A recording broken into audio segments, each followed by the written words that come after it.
My story begins when I was in the Mexican Army. At that time, I was in a battalion that was honestly pretty relaxed. It wasn't one of those places where something extraordinary happened every day or anything like that. We did our job. There were assignments, guard duties, and the normal activities that any unit has.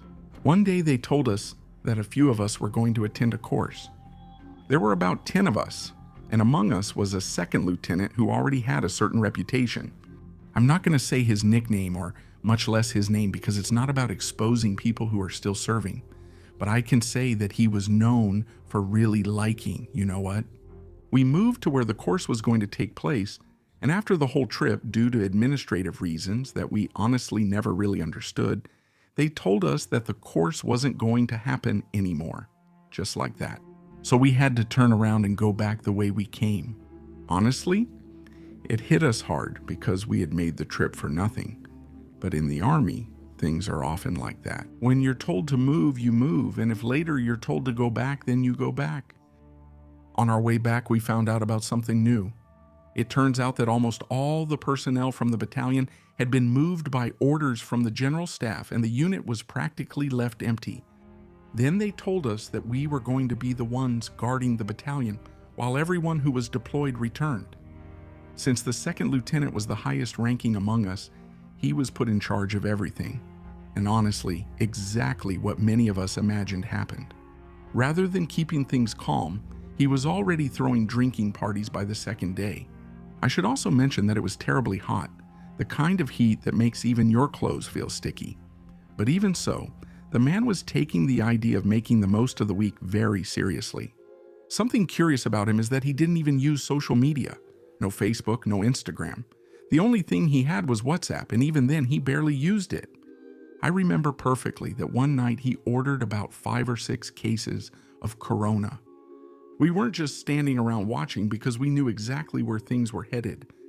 By the third day, some of the guys who talked to the deployed people told us that Colonel had ordered everyone to return the next day. I mean earlier than planned.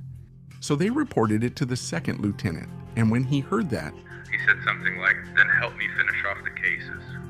But nobody wanted to keep drinking. Honestly, several of us were tired and others just didn't want to, even though there were about 10 of us. They barely finished 2 cases.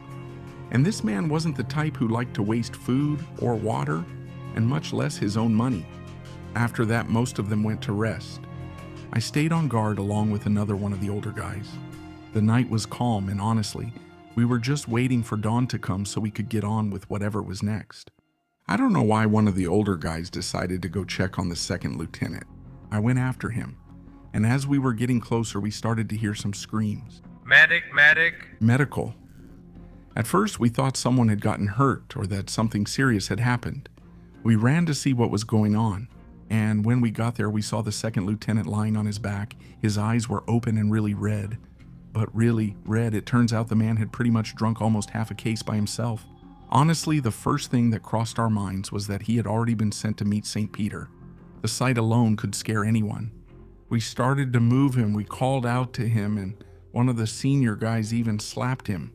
And after a while, he kind of came to. He opened his eyes a bit more. He mumbled something we couldn't understand, like he was calling on the devil or something.